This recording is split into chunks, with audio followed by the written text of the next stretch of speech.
What are those red lines on the board? What is redlining? That. It's that. Wait. Good job.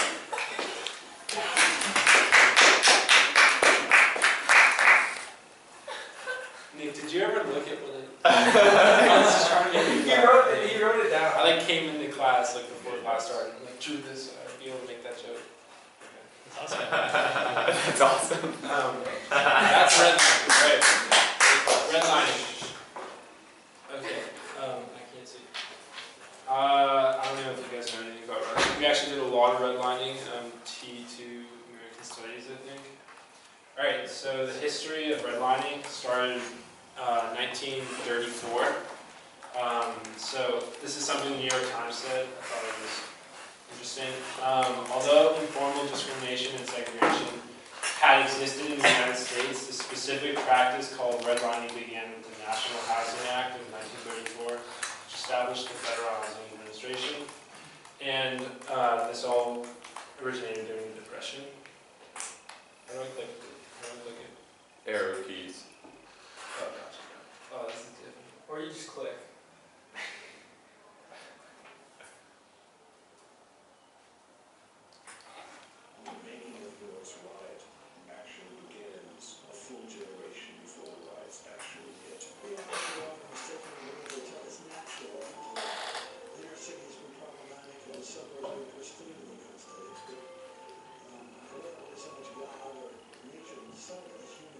Is it coming out of the speakers up there? Or is it coming out of your computer? Oh, yeah, that's speakers. It's not coming from there. Yeah, there's directions for the clicker. I know, but I think it's coming out of your computer. I don't think you have the You light. can turn on this button. Pause it. The power button? Right, you're right, Nick. Top right? You're right. Top. Sound bar, I got it. Sound Can you restart? bar. Yes. Yeah, So can we restart it? Yeah. It's a short video, but it'll help with your knowledge of redlining. Are you ready? Yeah. The making of Newark's riot actually begins a full generation before the riots actually hit. You know, I think we often mistakenly believe that it's natural to inner cities be problematic and the suburbs be pristine kind of states. But look, there's so much God or nature that settled us, human decisions. Mainly through federal housing transportation policy, Newark was destined to become a city mainly of poor people, mainly of black people, where more and more upwardly mobile whites would be encouraged to actually leave the city. After World War II, and certainly throughout the Pay 50s, attention the right now. whole image of the suburbs was Putin hadn't arrived until you get to the suburb, until you have your backyard, until you have your front yard, maybe 2 cars. You know, suburban tracks were subsidized by the federal government. You know, the highways were subsidized by the federal government. 1945 until really into the 70s, the suburbs were white territory thanks to government action. It was not just white flight, it was also white people taking advantage. Do you guys remember white flight? Yeah. I'm not talking about it in this presentation, but I just figured that you guys would remember. It was like, well, I can explain it right now. It pretty much after World War II, Very advantageous lending policies. White These people had not got been it. available before the war to a wide segment of Americans. They were not available to black people. You had the bank redlining under Roosevelt actually created maps where they literally drew red lines around the block with the presence of this one black person or one Jewish person would be enough to literally redline a block on the map, which meant there would be no mortgages given on those blocks. Newark was really isn't that crazy? not by people who are making these decisions. So they're really saying that Newark is not a good place for the federal government to invest. The suburbs are. Block busting, real estate developers who busted up blocks because of, one black family to move in, skip tactics to get whites to sell cheap, and then sell high to the blacks who moved in. The pitch was, hey, these colored people moving in, you better sell now before your house value goes all the way down, and you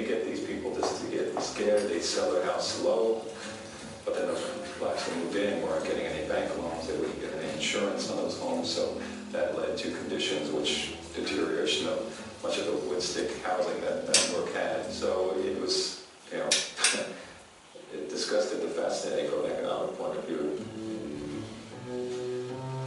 When I grew up in the 50s, I can recall in my neighborhood, there were always places where people would get pretty decent.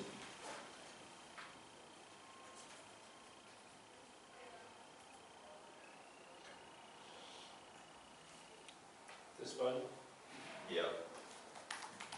Okay. So, right, I haven't really given you much of a description of what redlining is, but redlining all began, so it's insane, but redlining started with actually like drawing red lines on blocks or city like neighborhoods on maps by like city officials. Like you heard in the video, like based strictly off of like seeing a black guy on the street or just anyone like not white, Jews, anything. So the definition of redlining was refuse a loan or insurance to someone because they live in an area deemed to be poor financial risk or racially segregated. So they would deny loans, denial of any financial services. These are all government to people. Denying services for housing, and it was just a huge risks for banks. So, or that's what they said. They didn't obviously figured. They just assumed that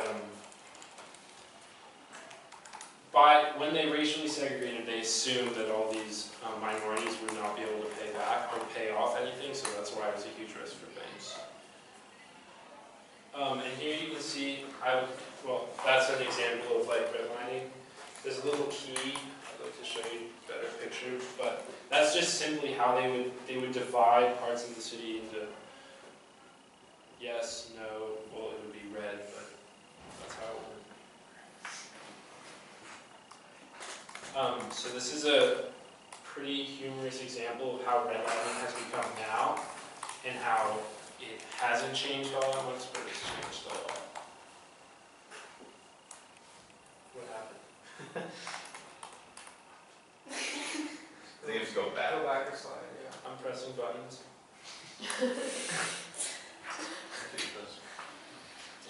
Click it, yeah. Is that? Yeah, hold on. You might want to close the line.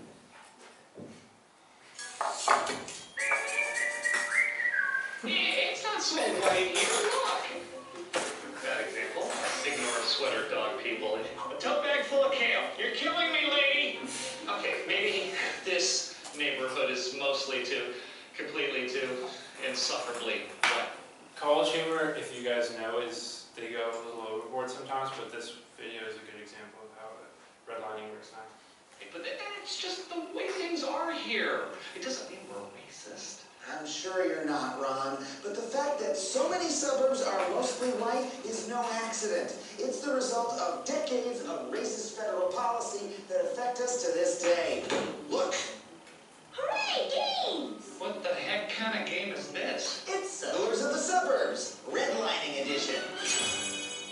Cool! Little Donovan, you're green. Ron, you're red. All right, red, just like the name. Looks like I've got the advantage. No, you don't. See, in the 1930s, as part of the New Deal, FDR created loan programs to help Americans finance their homes. But to decide who got those loans, the government created color-coded maps in which green neighborhoods were good and red neighborhoods were bad. This practice became known as redlining. Because of these policies, if you lived in the green neighborhoods, it was super easy to get a home loan. All right, I can buy property! But for folks in the red areas, no loans were available. I can barely afford rent with this. No fair, the red areas are screwed. Yeah, they were. And do you know why some areas were designated as red? No, but I can guess. Those were the neighborhoods where African Americans and other minorities lived, and redlining systematically prevented them from getting home loans. Well, I know what I'll do. Just take my little guy and put him in the green neighborhood. Sorry, that's against the rules. Early suburb developers like William Levitt instituted explicitly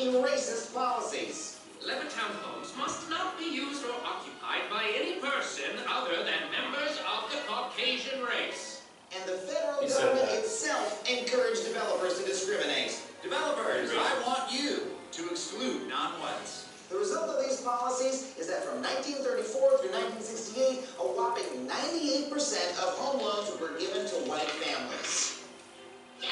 Oh, okay, this is not fair. I did not get to pick what color I was when I started. Yeah, no one does. And this advantage compounded over time. The families in the green or white neighborhoods were able to purchase homes and accrue wealth. The market went up. I can sell my house and buy a bigger one. Whereas the people in the red neighborhoods got none of those opportunities. I can't afford property. I'm behind on my electric bill. In the green neighborhoods, the influx of new wealth attracted new businesses, Whoa! We got an organic grocery. which caused property values to go up. Which meant white families could sell their homes and send their kids to college, They go up so fast. passing down their wealth and advantages to future generations. Meanwhile, the red neighborhoods had far less ability to build wealth, and many remained trapped in poverty. This game is rigged. Yeah, it was. That's why laws were eventually passed that made most of these discriminatory practices illegal. Great. Finally, I can move. I don't have enough money. Exactly. Without wealth, families in the red neighborhoods couldn't afford to move up, keeping these communities separated by race. Today, 70 years after Levittown was created, it's still less than 1% black. I may be dead, but the effect of my racism lives on. And if the neighborhoods are separated, that means the schools are too. No, that can't be true. So it's actually true. There are websites that show the desirability of a school. I haven't looked it up, but simply due to neighborhoods, you can see how desirable, I guess, based off of what families want, how desirable a school is for children to go there, and you can see how that coordinates perfectly with what kind of neighborhoods. We ended school segregation back in the 60s. Nope. Sorry, Ron, but I'm afraid that's not true. Ron, this is Nicole Hannah-Jones. She's a New York Times investigative reporter who covers civil rights issues, including school and housing segregation. Nicole, would you mind telling Ron what most people hear about segregation? People tend to think of segregation as an archaic term for Jim Crow policies that led to the civil rights movement. But the truth is that black children are more segregated in schools now than at any time since the 1970s.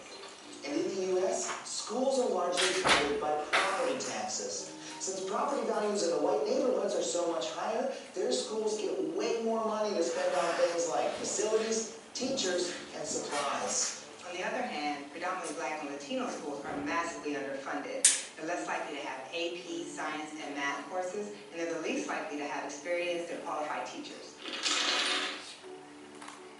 The truth is, little Donovan doesn't just go to the best school, he goes to a segregated school. No.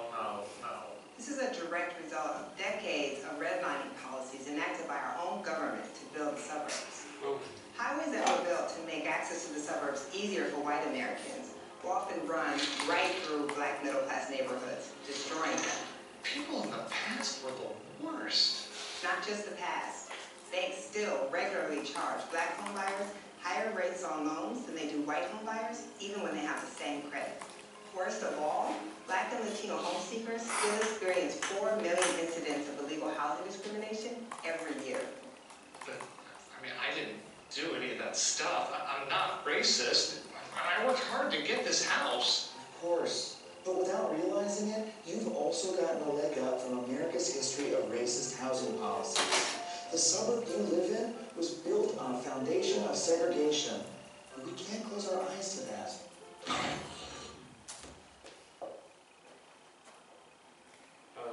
I was watching that video. Thank you. I was watching that video to get information for my presentation, and that thought came to me that I should just the video.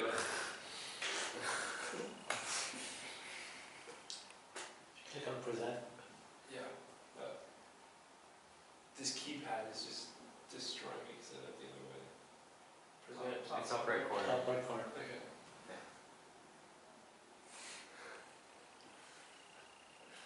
Okay, I pulled this off of a website. This is in San Francisco, so can you guys see the code down there? Yes. Sort of, okay, anyway, I'm sure you can guess what it talks about. Green, blue, yellow, red, black is for commercial. This is an example of redlining in San Francisco. I couldn't, when I'm looking at it, like I couldn't come up with any, what's the word I'm trying to say? I was trying to relate this image, looking at it, like, for me today, and like saying like, oh, like what's here, why is that red, like what is in this neighborhood? Actually, let's talk about that. Do you guys know what that neighborhood is called? Can you show us that neighborhood again? Can you show us that neighborhood, like the one we were pointing? Yeah, that was. Think about it, that's an addition, right? It's a Western addition, Yeah. right? Which was a black neighborhood. Well, it was. And this is in 1937. Right. So in 1937, it was. Well, actually, originally it was Japanese and black, right? And then the Japanese got kicked out after the internment, and the blacks moved in when the Japanese were kicked out. And then it became a fully black neighborhood. And then in the 1960s, it was bulldozed to make way for the highway, which allowed people from the Richmond and the Sunset to get to downtown. I didn't put the image up, but there's this, I wanted to show like a comparison between redlining in this image and redlining today, just to show you guys the difference, but it's almost like So it dramatic. sounds like the two maps are the same. Is that Yeah. the reason for the map hasn't changed? No, this is the image that I wanted. I just wanted an image to show redlining and the code that it represented. I didn't put that in there. I think it's just trying to upgrade the map.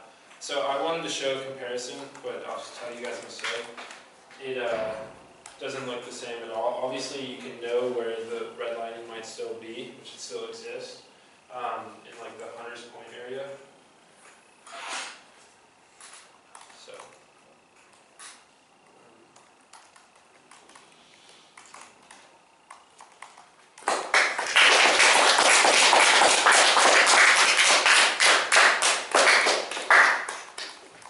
Any questions? Yes, Zach. Back to the map. I was wondering if the colors, like, How do I go?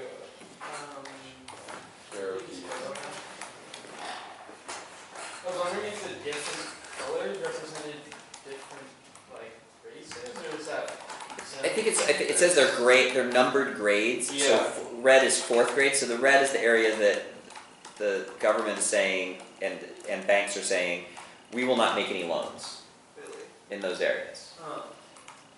They will because completely shut they're off bad. any services to that. It'll go down to like the block on which you're on. You could be like across the street from a green neighborhood. But then it's not just as simple as like we don't get mortgages or we just give mortgages. Like there's in between. Like this is a high risk neighborhood. Somebody's got to have really good credit, or we'll only loan a certain amount in that area. Maybe it's harder to get food around there, basic services. Maybe Banking. food desert? You'll find out tomorrow. Sure.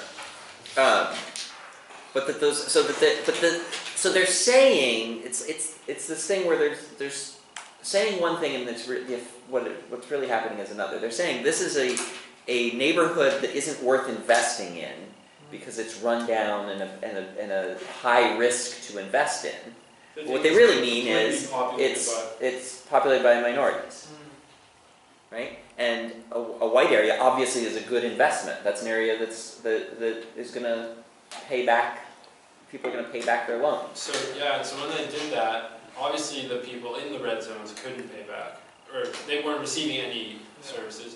And the people in the green areas, they received services, they got bigger loans, they got better prices, so they could pay back. Which obviously, like in the video, it explained how the green neighborhoods then started getting the Whole Foods,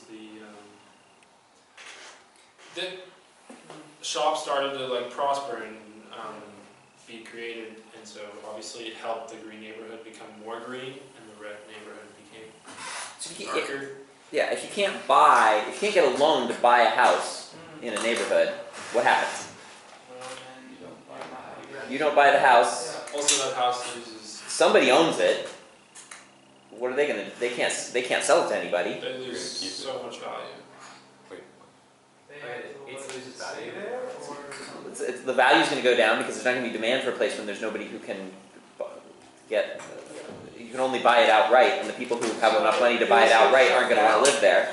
But you're going to rent, right? Like you're gonna have to rent the house to somebody. The people who want to live there and who can afford to live there are going to rent. What about the investment? Like, if you rent a place versus own a place, which place do you tend to take more care of? Right? Like you own it; it's yours. If you own a property and you live in it yourself versus owning a property and renting it to somebody else, which one do you take more care of? The one that you own yourself. One that you live in, right? Yeah. So if you have landlords who don't care about the buildings and people who live in them that don't care about them, they just go to right?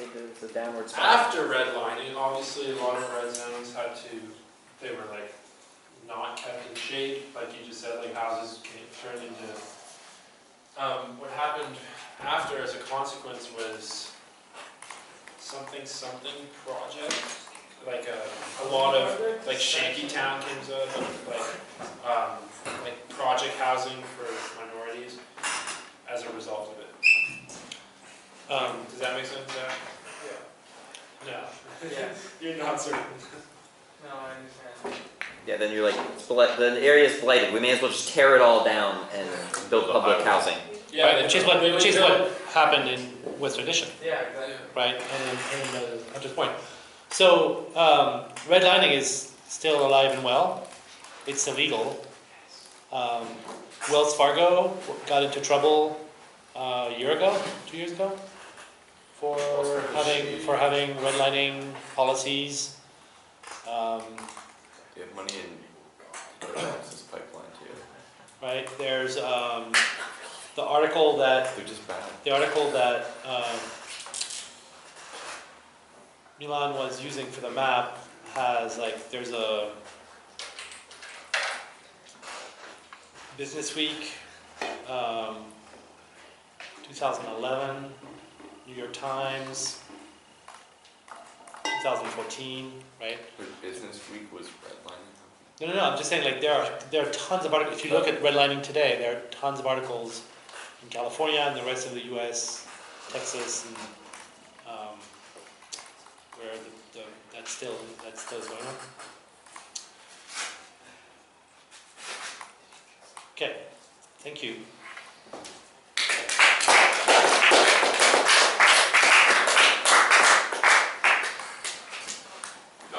Craig, what did you say about?